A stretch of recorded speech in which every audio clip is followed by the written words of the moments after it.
മണ്ണാർക്കാട് നഗരസഭയിൽ ഉദ്യോഗസ്ഥർ പൊതുജനങ്ങളോട് അലംഭാവം കാണിക്കുന്നതായി കൗൺസിലർ അരുൺകുമാർ പാലക്കുർശി. ബുധനാഴ്ച നടന്ന കൗൺസിൽ യോഗത്തിലാണ് പരാമർശം. തെരുവിളക്ക് നന്നാക്കാൻ നടപടിയെടുക്കണമെന്നും കൗൺസിലിൽ ആവശ്യം ഉന്നയിച്ചു. അവിടെ വരുന്ന സമയത്ത് ഈ കുട്ടിയുടെ ആധാർ കാർഡ്, ഈ കുട്ടിയുടെ ID കാർഡ്, ഈ കുട്ടിയുടെ അമ്മയുടെ ആധാർ കാർഡ്, ഈ കുട്ടിയുടെ അമ്മയുടെ ID കാർഡ്, ഇൻകം സർട്ടിഫിക്കറ്റ്, അത് കഴിഞ്ഞ കൗൺസിലറുടെ സാക്ഷ്യപത്രം, അത് കഴിഞ്ഞ 2 ദിവസം വെയിറ്റ് ചെയ്യുക, പിന്നെ 3-ാമത്തെ ദിവസം പരിശോധിക്കാൻ പോവാ, 4-ാമത്തെ ദിവസം സെക്രട്ടറിയുടെ വീട്ടിൽ പോവാ, അല്ലെങ്കിൽ സെക്രട്ടറിയുടെ ഓഫീസിൽ പോവാ. ഇങ്ങനെ കഴിഞ്ഞ് ഒരു 10 ദിവസം കഴിഞ്ഞിട്ട് ഇത് കൊടുക്കുന്നു എന്ന് പറയുന്ന ഉദ്യോഗസ്ഥർ മണ്ണാർക്കാട് നഗരസഭയിലുണ്ട്. ഇത് BPL കാർഡിന് പിന്നെ പെട്ട കുട്ടികൾ വന്നിട്ട് എന്തെങ്കിലും 1000-2000 സഹായം കിട്ടാൻ കോടതിയിൽ കിട്ടുമെന്ന് പറഞ്ഞാൽ വരുന്നത്. എന്റെ വാർഡിൽ ഒരാൾ വന്നു, ആ കുട്ടീനെ 4 തവണ നടപ്പിച്ചു. അരകുറിച്ച് വന്ന കുട്ടിയാ.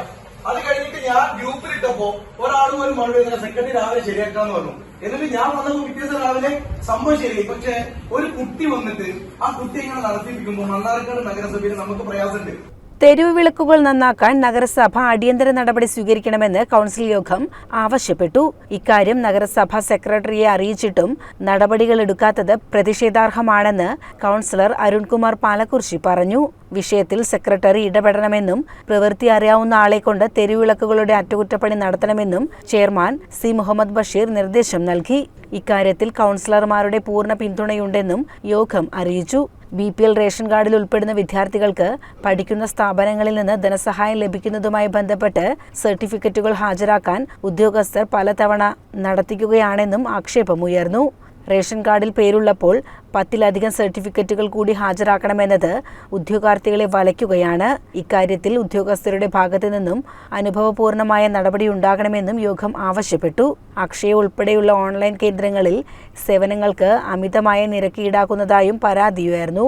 സർക്കാർ മാനദണ്ഡ പ്രകാരമുള്ള സേവന നിരക്കുകൾ പതിപ്പിക്കുവാൻ നടപടിയെടുക്കുമെന്നും പരിശോധനകൾ നടത്തുമെന്നും ചെയർമാൻ മറുപടി നൽകി. കുടിവെള്ള പൈപ്പുകളുടെ അറ്റകുറ്റപ്പണിയുടെ പേരിൽ വാർഡുകളിൽ ശുദ്ധജല വിതരണം മുടങ്ങിയത് പുനഃസ്ഥാപിക്കാൻ ബന്ധപ്പെട്ട ഉദ്യോഗസ്ഥർ നടപടി സ്വീകരിക്കണമെന്ന് കൗൺസിലർ ഷമീർ വേളക്കാടൻ ആവശ്യപ്പെട്ടു.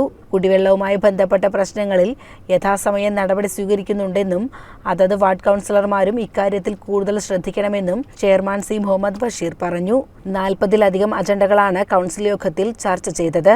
നഗരസഭ ഉപാധ്യക്ഷ കെ പ്രസീത, സെക്രട്ടറി സതീഷ് കുമാർ, സ്ഥിരം സമിതി അധ്യക്ഷരായ കെ ബാലകൃഷ്ണൻ, ഷഫീഖ് റഹ്മാൻ, കൗൺസിലർമാരായ TR Sebastian, K Mansoor, Muhammad Ibrahim, P Prasad എന്നിവർ സംസാരിച്ചു. CCN മണ്ണാർക്കാട്.